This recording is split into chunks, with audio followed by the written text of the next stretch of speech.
partir de Lisboa na sua viagem inaugural.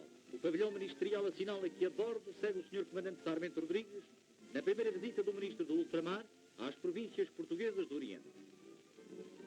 Da enorme multidão que foi ao cais desejar boa viagem ao Ministro, destacam-se membros do Governo e outras altas entidades sociais. No discurso que proferiu, o Sr. Ministro do Ultramar afirmou: no acolhimento que a ideia desta missão teve na generalidade das opiniões, colhe-se a certeza consoladora de que não estamos divididos e muito menos nos aspectos fundamentais da vida nacional. Parece que os anseios, durante séculos contidos num povo que traz no sangue a epopeia do Oriente, vão escoltar este navio na sua rota sobre os velhos mares que as naus portuguesas desvendaram ao mundo ocidental. As unidades da nossa marinha mercante inicia a sua viagem ao Oriente.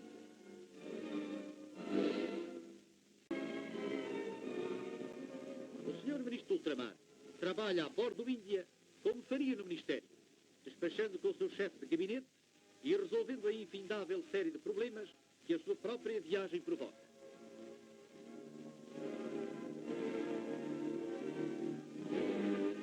O Índia fundeia, a 24 de abril, em frente de Mormugão, o porto principal da Índia portuguesa.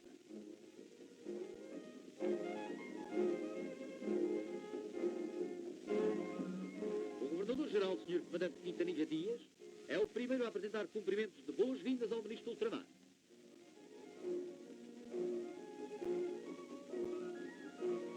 O desembarque oficial efetuou-se na Ponte Cais de Dona Paula. A histórica terra de Goa vive um momento inolvidável em que o Ministro pisa o chão de Dona Paula, enquanto as entidades sociais aguardam o momento de lhe entregar as chaves da cidade de Goa. O Sr. Comandante Sarmento Rodrigues abre um coração simbólico. É o grande coração português e acolhedor dos nossos compatriotas da Índia, que se abre ao representante do governo da metrópole. Ao longo das avenidas da cidade de Goa, alinhavam 5.000 filiados da mocidade portuguesa, por entre os quais rodou o automóvel ministerial, até chegar ao largo fronteiro, ao Palácio de Hidalgo. Milhares de pessoas de todas as idades e de todas as castas deram largas ao seu entusiasmo, agitando bandeiras portuguesas e vitoriando o Ministro Sarmento Rodrigues e o nome de Portugal. Além de Ministro do Governo português, o Comandante Sarmento Rodrigues era também um velho amigo da Índia que ali voltava.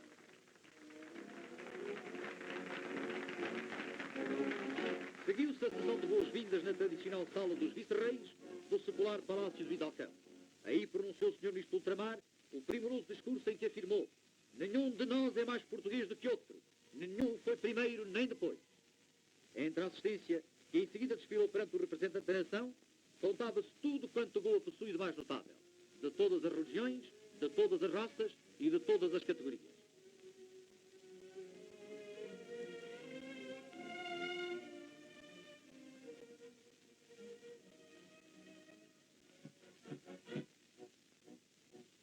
Na velha Goa, monumentais igrejas resistem ao tempo à sombra dos palmares do Mandouvi.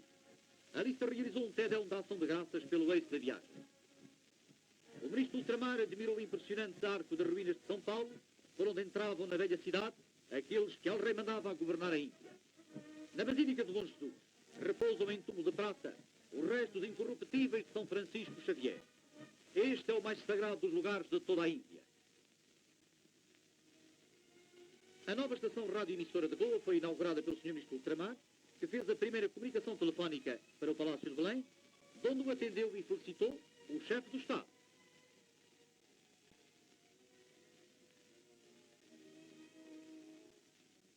No Palácio da Câmara Municipal realizou-se uma brilhante recepção a que assistiram todas as individualidades de maior representação na capital da Índia portuguesa.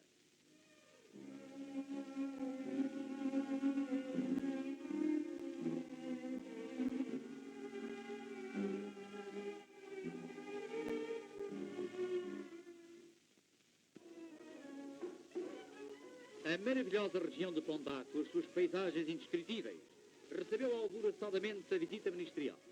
Pondá é a região dos templos hindus. Os de Mangueixa, Keolá e Mardol, entre a vegetação do Xoriante e com as suas torres pitorescas, compõem quadros verdadeiramente atípicos. O Sr. Ministro do Ultramar foi recebido no templo de Mangueixa com todo o ritual das festas hindus.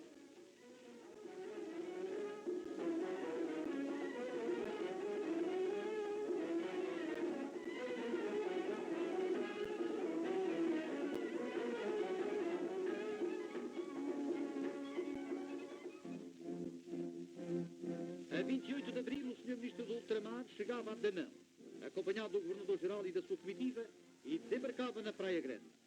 O povo desta histórica praça, sempre vibrante de orgulho em ser português, saudou afetuosamente o Ministro e sua esposa, oferecendo-lhes magníficos colares de flores, em testemunho do seu regozijo pela visita.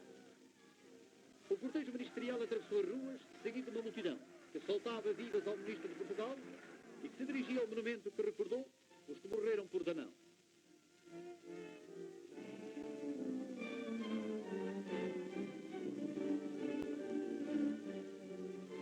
Pelas ruas da cidade, o povo acorria a vitoriar o Ministro, em demonstrações de um júbilo e de um portuguesismo verdadeiramente comovedor, que acompanharam sempre o Ministro Sarmento Rodrigues até à Câmara Municipal, onde se efetuou uma sessão de boas-vindas.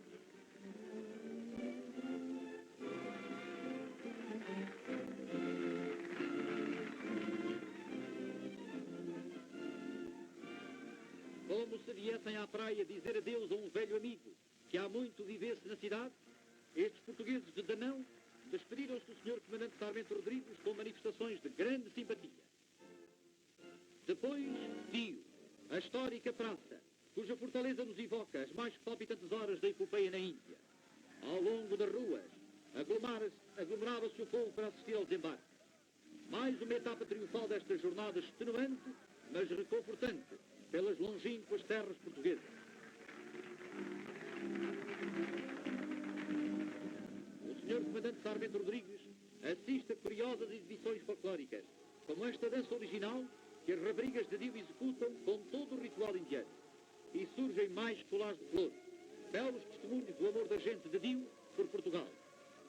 O Ministro proferiu um dos seus discursos de viva exaltação do gênio português, afirmando: Dio, como Sagres, é um dos polos mais altos da religião da pátria.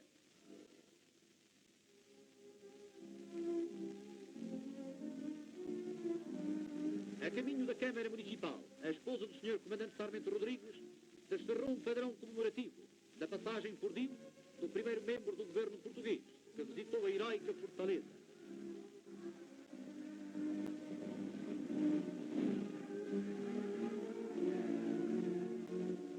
No dia seguinte, a passagem do Sr. Ministro do Ultramar congregou multidões que freneticamente o aclamaram, erguendo vivas e protestos de incondicional lealdade a Portugal. Também aqui, um sincero entusiasmo aqueceu a voz que espontaneamente aproveitaram o ensejo para vitoriar Portugal na pessoa do ilustre Ministro.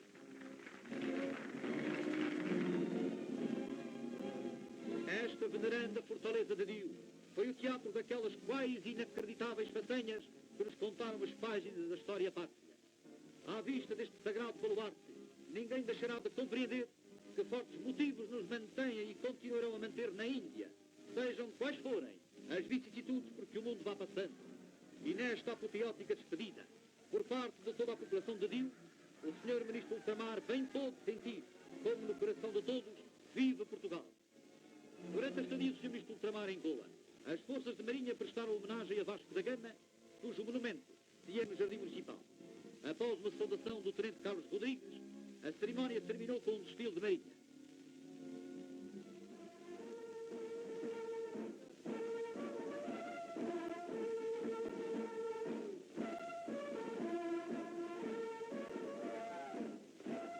Realizou-se depois a grande parada militar, em que desfilaram também tropas expedicionárias metropolitanas, soldados indianos e landis.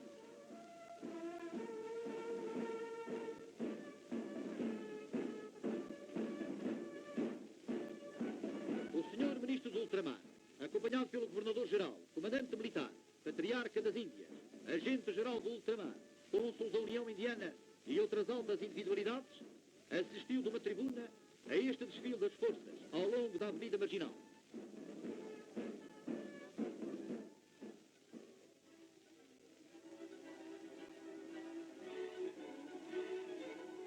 O Sr. Comandante Sarmento Rodrigues levou de Lisboa como oferta à mocidade portuguesa da Índia alguns barcos para a prática de desportos náuticos.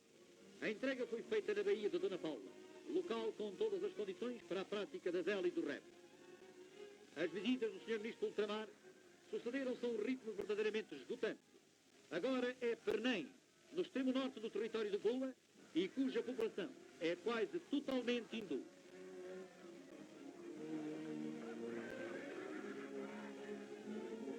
Após a sessão no espaço do Conselho, o Sr. Comandante Sarmento Rodrigues foi recebido pelo Visconde de Pernem no seu palácio, recheado de preciosidades.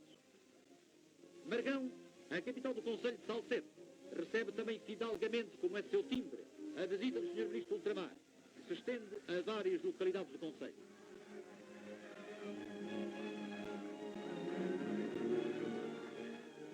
Em Bicholim, terra notável pela sua indústria, a recepção foi das mais calorosas.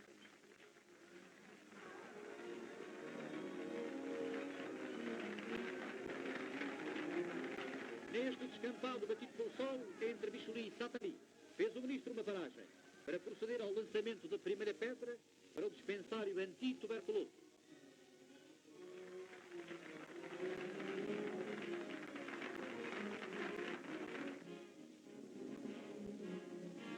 Depois foi Sanguém, a região das grandes matas, onde os leiteiros de gato vieram dançar para o Ministro, em toda a pureza da sua folclórica novidade, a sua tradicional dança da gente da montanha.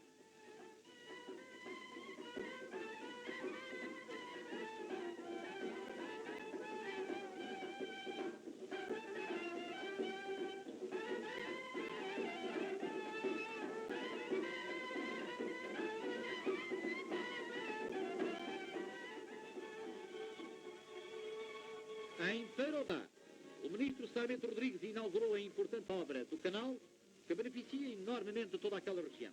A inspiração de longo tempo que se tornou agora útil realidade.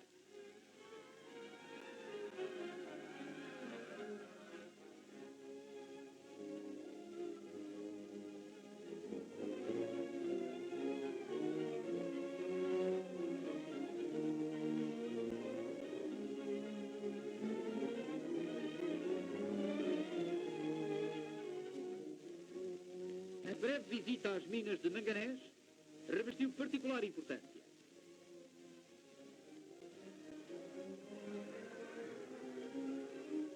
Esta boa gente da Índia, que com simplicidade oferecera festões de flores, e nas aclamações com que recebeu o Ministro a envolver a Portugal, esta boa gente ficou saudosamente fitando o mar que o trouxe, como se os seus olhos o chamassem, para terem sempre mais perto um símbolo mais vivo da pátria comum.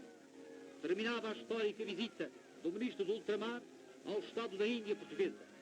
No cais de Dona Paula, reuniram-se nessa manhã as figuras mais representativas que tão afetuosamente saudaram o Ministro Sarmento Rodrigues e sua esposa.